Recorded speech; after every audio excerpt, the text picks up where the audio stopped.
Wesh YouTube, comment ça va? Je suis de retour et nous nous retrouvons aujourd'hui dans un décor que tu ne connais pas puisqu'on est chez mes parents. J'ai pas du tout eu le temps de filmer ce matin avant de venir ici, donc je me suis dit tant pis, j'embarque mon matos et on va papoter là du coup en fait. Et tu l'as vu dans le titre, aujourd'hui je reviens pour un update lecture. Et on va aborder deux trilogies que j'ai terminées avec La Maison des Jeux et Magic Charlie. On va aussi parler d'un amour fou, de Paris Brancion, de Nouvelles de Pétersbourg et de La Psy qui a été une expérience de lecture, dirons-nous. Tout d'abord, comme je t'ai dit, je vais te parler de deux trilogies que j'ai terminées. Je t'ai déjà parlé ici plusieurs fois de La Maison des Jeux qui est écrit par Claire North, qui est traduit par Michel Pagel et édité chez Le Bélial. Je ne vais pas te reparler encore une fois du contexte de cette histoire parce que je l'ai déjà fait à plusieurs reprises et que c'est très vite trouvable dans mes précédentes vidéos. Mais du coup, j'ai terminé cette trilogie et je reste un petit peu sur ma faim. En effet, j'avais été plutôt conquise sur, tu le sais, par le premier et le deuxième tome. Beaucoup le premier qui m'a vachement emballé. J'ai trouvé ça très original, extrêmement percutant. Il y avait un vrai parti pris et dans la mise en place et dans la plume et dans la façon de jeter le lecteur dans cette histoire.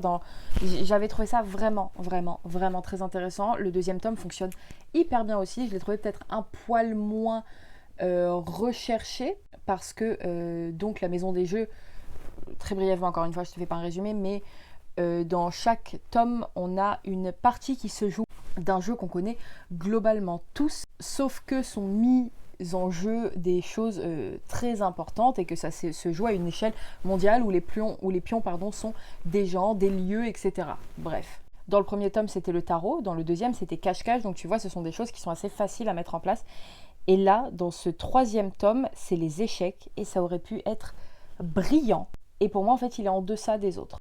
En plus de ça, il y a un personnage qu'on entreaperçoit parce que chaque tome est centré sur un nouveau personnage principal. Mais il y a cette espèce de personnage qui se faufile comme ça entre les tomes et celui-ci est centré sur lui. Et c'est presque un peu un dénouement qu'on attend, tu sais, c'est presque l'apogée de la construction de ce truc. Et en fait, je suis restée sur ma faim et j'ai pas réussi à me sentir impliquée. Je reconnais encore une fois le talent d'écriture de Claire North qui est indéniable. Pour autant, les événements vont tellement vite, ce sont des tout petits livres, on est je crois sur 150 pages à chaque fois. Et là, ça va tellement vite, les choses s'enchaînent tellement rapidement, ça prend place en plus, je t'ai dit, à une échelle mondiale. Donc il passe d'une ville à l'autre en permanence et on comprend presque pas en fait les échecs parce que c'est tellement abstrait, c'est tellement énorme et ça va tellement vite que c'est trop dense, c'est trop soutenu et moi je suis pas du tout rentrée dedans. Et déjà que je trouve que dans la narration de Claire North, du moins dans cette trilogie-là, il y a quelque chose d'assez froid, mais qui est très en adéquation avec le reste en fait. Là, c'est juste trop pour moi, trop rapide et trop froid, et donc j'y rentre pas tout simplement. Et c'est dommage que cette trop grande succession d'événements ait un peu noyé tout le reste au final, parce que la fin est très cool, l'explosion et la conclusion de cette trilogie est vraiment bien trouvée. Elle est géniale en fait et c'est dommage parce que du coup quand elle arrive, pas je m'en foutais non plus mais bon, voilà quoi. Sans ça, c'est une très bonne lecture, ça reste une très bonne saga que je suis vraiment contente d'avoir découverte. C'est une proposition hyper intéressante que je te recommande si tu as envie d'essayer quelque chose de différent et sur quasi tous les points en fait. Ça m'a juste donné encore plus envie de découvrir d'autres choses de Claire North. J'ai fini Magic Charlie, je suis au bout du Rolls.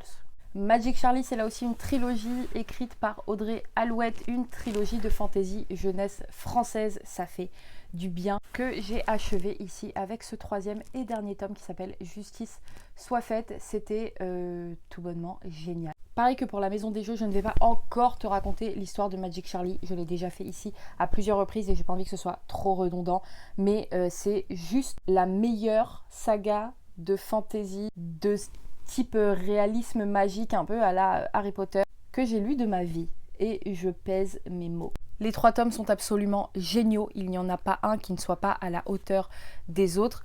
Tout se suit, tout se nourrit, tout se construit absolument à merveille. C'est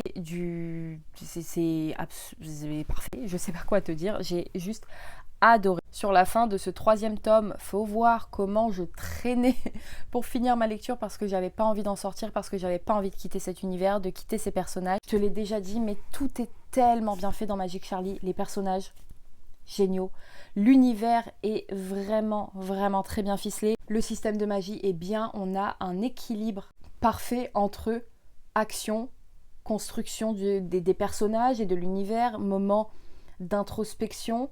On est tenu en haleine, pardon, on a envie de savoir ce qui va arriver. Parfois c'est comique, à d'autres on verse des larmes parce que c'est vraiment touchant et que c'est vraiment triste à des moments. Charlie est un petit garçon noir et ça fait du bien parce que ça n'est pas ce qu'on croise tous les jours dans ce genre de roman-là. Tout est tellement bien fait, la finesse en plus avec laquelle sont abordées certaines problématiques. Il y a un vrai questionnement et on soulève beaucoup l'idée du consentement et c'est fait de manière tellement subtile. Et toutes les questions autour du non, autour de comment est-ce qu'on récupère une partie de soi qu'on nous a pris sans notre accord, qu'on a abîmé sans notre accord, comment est-ce qu'on se reconstruit avec ça, comment est-ce qu'on grandit avec ce poids-là, avec ces douleurs. C'est un grand oui, mais un très très très grand oui. C'était génial, c'était palpitant, c'était attendrissant, j'aime cette saga d'amour, c'est une des meilleures lectures de mon année, c'est une des meilleures lectures de ces dernières années, ça va rester vraiment vraiment très très près de mon cœur, énorme coup de cœur pour cette saga-là. Ensuite, on change de registre et du tout au tout, quasiment, j'ai lu Un amour fou de Catherine Hermariveille qui est édité ici chez François. C'est un roman historique sur la vie, ou du moins une grosse partie de la vie, de Jeanne de Castille, qui sera nommée ensuite Jeanne la Folle, qui est donc la fille d'Isabelle la Catholique et de Ferdinand d'Aragon. On est donc au XVIe siècle et elle est mariée, elle est promise, c'est donc un mariage politique, comme beaucoup à cette époque-là, dans ces sphères-là. Elle est donc mariée à Philippe, qui est le souverain de Flandre. Ça, c'est le contexte de base, et de là, Catherine Hermariveille va nous raconter la descente aux enfers de Jeanne la Folle. Elle va nous raconter sa vie, mais principalement cet amour qui est débordant, qui est dévorant, qui en devient fou, cet amour pour son époux qui va la ravager. Au-delà de l'amour complètement débordant, comme je te dis, qu'elle a pour cet homme, on voit aussi ici les complots et les intrigues politiques qui vont se mettre en place autour et à travers elle, comment elle va être utilisée, manipulée, malmenée, en fait, globalement, de tous bords et par tous les bords, par ceux qu'elle aime, par ceux en qui elle a confiance. Et on comprend comment Jeanne de Castille est devenue Jeanne la Folle, comment on l'a poussée, comment on l'a maintenue, comment on l'a fait sombrer dans cette folie qui, à mon sens, est absolument légitime. Et c'était passionnant, tu le sais, moi j'adore les romans historiques et j'adore les romans historiques faits de cette manière-là. Moi qui avais très peur des romans historiques, c'est clairement en train de devenir un de mes genres de... pas forcément de prédilection, parce que je lis quand même beaucoup d'autres choses, mais un roman historique comme ça, je le déglingue en 48 heures. Vraiment, ça me happe, je ne peux plus m'arrêter de lire. Le style en plus de Catherine Hermariveille est très très agréable, il est très fluide, il est très abordable. Tu sais que moi c'est quelque chose qui me plaît quand on ne cherche pas à en faire des caisses. C'est très bien écrit, hein, je dis absolument pas ça pour amoindrir la beauté de sa plume, pas du tout. C'est très joli, c'est très agréable et ça rend le roman vraiment immersif et ça m'a révoltée. Parce que plus on avance dans le roman, plus on assiste au fossé qui se creuse, à ce qui sépare en fait les pensées tourmentées de cette pauvre Jeanne et les enjeux qui se mettent en place autour, tout ce qui se joue autour d'elle. Et encore une fois, la manière dont elle n'est qu'un pion qu'on utilise sans le moindre scrupule. Et j'ai eu beaucoup de peine pour cette gamine. Comme je t'ai dit, c'est passionnant et c'est révoltant à la fois, mais j'ai adoré ce titre en tout cas. J'ai enfin découvert Philippe Besson. Oh là, la poussière!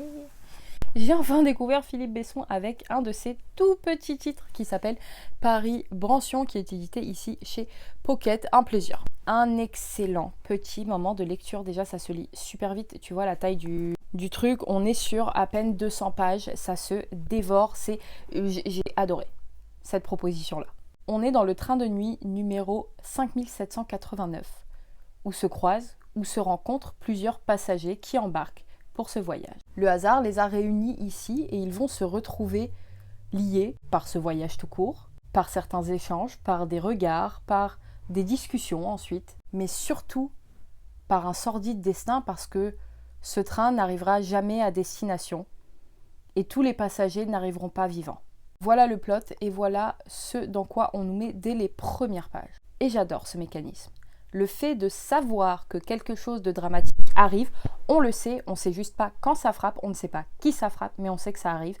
Et donc déjà, dès le début, ça te met dans une espèce de sentiment un peu d'inconfort, mais qui est pas désagréable, hein, mais où tu rencontres ces personnages, tu apprends à les connaître à travers leurs échanges, à travers leurs réflexions personnelles, à travers ce qu'ils livrent aux autres d'eux et ce que toi tu comprends de leur vie, de ce qu'ils sont. On s'attache très vite à, je crois que c'est 10 ou 11 personnages qu'on rencontre comme ça, qui sont éparpillés dans ce train.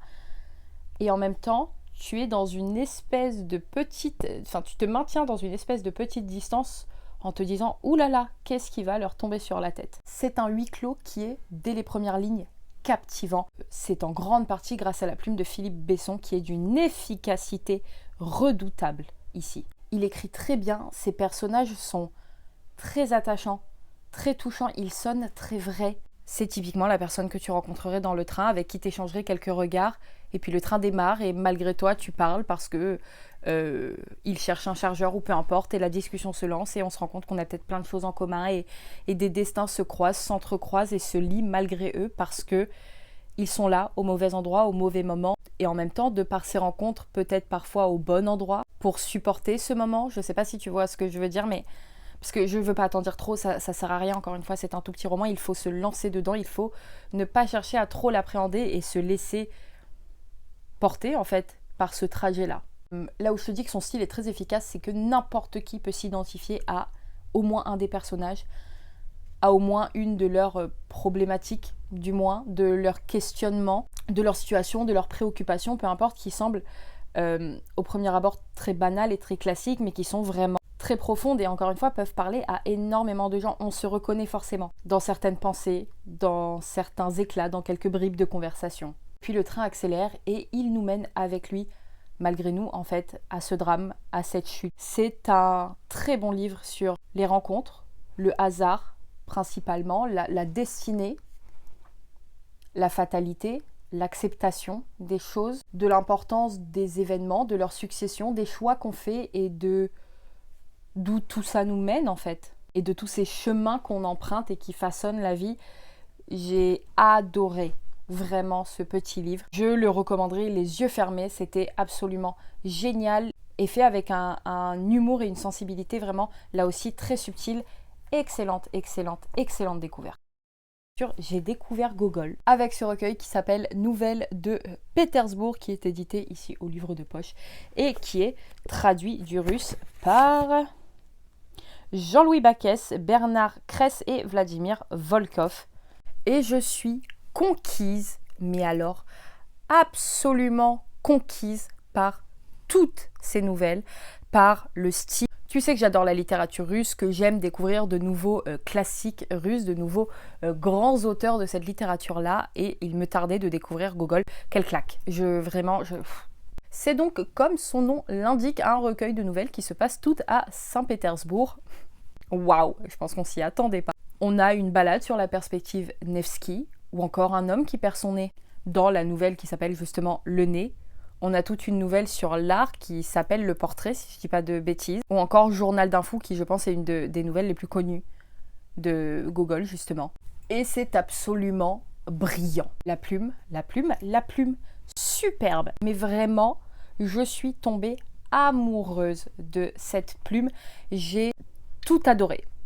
Ces nouvelles, elles sont différentes, pourtant elles sont liées d'une manière tellement fine, où en fait, comment t'expliquer ça, mais par exemple, le personnage d'une nouvelle va passer dans un bar où deux personnes vont parler, et en fait les deux personnes qui parlent, ce sont les personnages principaux d'une autre nouvelle, et en fait on les entrevoit comme ça sur 2 lignes, mais elles se répondent un peu toutes comme ça. Je trouve ça malicieux. En fait, c'est ça. Il y a quelque chose dans cette plume, au-delà de sa grande beauté, et vraiment, je pèse mes mots, cette plume est sublime. Il y a quelque chose de joueur, il y a quelque chose de malicieux. C'est fin, c'est absurde, c'est comique, parfois c'est presque un petit peu glauque, et c'est tellement cohérent. J'y ai retrouvé des qualités que je vois dans d'autres novellistes. Je pense à Edgar Allan Poe, à Kafka, à Maupassant, et là, tout est regroupé en un. Je J'ai pas les mots, j'ai adoré en fait. Il y critique évidemment la société, certaines mœurs, enfin comme dans beaucoup de nouvelles de ces époques-là, c'est un pont vers ces choses-là forcément. Mais honnêtement, réussir à lier autant de choses avec une telle cohérence, encore une fois, et une telle finesse, ça demande un talent fou. Je vais pas m'étaler dessus parce que j'ai pas envie de te raconter chaque nouvelle en détail. Honnêtement, ça ne vaut pas le coup. Il faut là aussi se lancer dedans et le découvrir. Comme je t'ai dit, c'est coloré, c'est tellement complet, c'est vachement joueur, encore une fois. C'est absurde, parfois déstabilisant. Tu sais que moi j'adore ça, les nouvelles qui frôlent un petit peu l'horreur, mais avec un côté très absurde qui rend la chose. On ne sait pas si c'est comique, si c'est dramatique. J'adore, j'adore, j'adore. Je suis absolument bluffée. C'est un très très très gros coup de cœur. Et on va finir sur une bonne note, carrément, j'ai rien écrit, j'ai pris aucune note tellement je suis dépassée par les événements. J'ai lu La Psy de Frida McFadden, déjà de moi-même, jamais j'aurais acheté ça, la couverture, un enfer. C'est la partie de la vidéo où je vais être peut-être un peu moins contente de ce que je vais te dire, mais vraiment cette couverture, je peux pas, je trouve ça trop moche. Et c'est traduit par Karine Forestier, vraiment, pardon madame qu'on vous ait infligé ça. Frida McFadden, elle a été vachement mise en avant dernièrement parce qu'elle a écrit The Housemaid. Et donc ce livre, on me l'a offert pour mon anniversaire, je l'ai lu. Alors ça se lit effectivement très très vite, hein. C'est écrit très gros, je pense que tu peux voir. Ça s'enchaîne vite. Voilà, c'est globalement le seul point positif que j'y ai trouvé. C'est l'histoire d'un couple qui est ensemble depuis 6 mois, qui vivent l'amour fou et ils veulent acheter une maison. Ils vont donc visiter une baraque. Et en arrivant devant la maison, une tempête de neige survient. Ils doivent donc rentrer dans la maison où leur agente immobilière, un peu, enfin la dame qui veut leur faire la visite, n'est pas là. Pourtant la maison est allumée. C'est pas grave, de toute façon ils sont bloqués, donc ils vont y passer la nuit. Et en errant dans cette maison, ils se rendent compte qu'ils sont dans la demeure qui a appartenu à une très grande psychiatre, il me semble, qui est très connue et qui a un jour mystérieusement disparu. Et oui, donc Tricia va tomber sur une pièce qui est remplie de cassettes d'enregistrement audio des entretiens de cette psychiatre et elle va tenter de percer les mystères. Bref, why not? Le plot, why not? Moi, c'est pas le genre de choses qui m'attire, mais dans l'absolu, pourquoi pas? La plume, c'est un enfer. Déjà, il faut sachez, comme dirait Amélie Netten, que je déteste le fait qu'on mentionne des marques toutes les 2 minutes 30. Vraiment, j'ai horreur de ça. Je trouve que ça fait instantanément vieillot au possible. La dame, elle arrive. Oui, je peux pas marcher dans la neige parce que j'ai mes bottes Manolo Blahnik. Vraiment, genre on est dans Sex and the City, on est en 2012, je comprends pas. J'ai mon cardigan, je sais plus quelle marque. Il est tellement beau, mon mec, dans son pull Ralph Lauren. C'est ça, tout, vraiment. Les premières pages, c'est ça, tout le temps. Et j'étais en mode... Ensuite, Tricia est insupportable. Elle arrête pas de répéter « Oh non, mais parce que qu'est-ce que je l'aime et qu'est-ce qu'il est vraiment génial et oh là là, il me porte pour ne pas que je mouille mes bottes en daim Manolo Blahnik. » Ah Elle m'a rendu ouf. Il y a un moment, non mais mourir, où elle fait une blague à son mec, genre tu sais, elle le tacle vite fait, ok. Et elle écrit en italique juste après... Je le taquine. Comment ça? Je sais, t'as pas besoin de m'expliquer. Vraiment, je te jure, j'aurais pu... Et je pense que je vais le garder un moment parce que ça serait drôle en fait de relever des passages et d'en parler parce que vraiment, j'étais au bout du rouleau. Donc voilà, je l'avais dit dans ma précédente vidéo où je lisais les bons commentaires sur ce livre.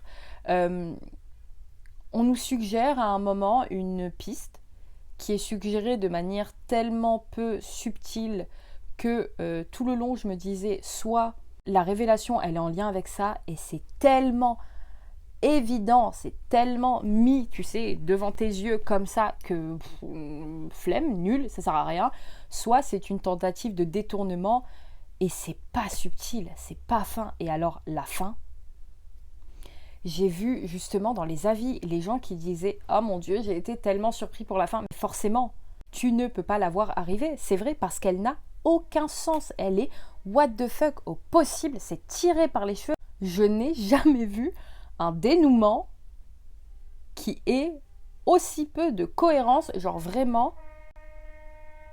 Mais alors, ça n'a aucun sens. Donc forcément, oui, tu es surpris. Parce qu'alors, si ça a marché sur des gens, s'ils ont passé un bon moment, s'ils y ont trouvé leur compte, grand bien leur face. C'est le but de la lecture. Moi, typiquement, je lis très peu de thrillers. Mais alors, je pense pas relire de thrillers de ce genre-là. Parce que vraiment, c'était un... pas compris. Et voilà. On a fini. Je suis tendue. Je te jure que ce livre m'a tendue et je pourrais te dire mais tellement de choses, vraiment elle m'a rendu ouf celle-là. J'ai quand même eu de très bonnes lectures et j'espère que tu as découvert de très bonnes lectures. N'hésite pas à me dire comme d'habitude si tu en as lu certains, si certains te tentent, ce que tu en as pensé, etc. Dis-moi aussi ce que tu es en train de lire. Moi là je commence enfin Cathy de Michael McDowell que Lucie m'a envoyé pour mon anniversaire. Lucie de la chaîne Lucie a lu, que j'embrasse très fort, merci beaucoup, je suis trop contente et tu le sais, j'ai adoré les aiguilles d'or, donc j'ai bien hâte de commencer Cathy. Merci d'avoir passé ce moment en ma compagnie avec cette lumière toujours de pire en pire, hein, vraiment c'est... Moi je te retrouve très bientôt pour une prochaine vidéo et d'ici là prends bien soin de toi.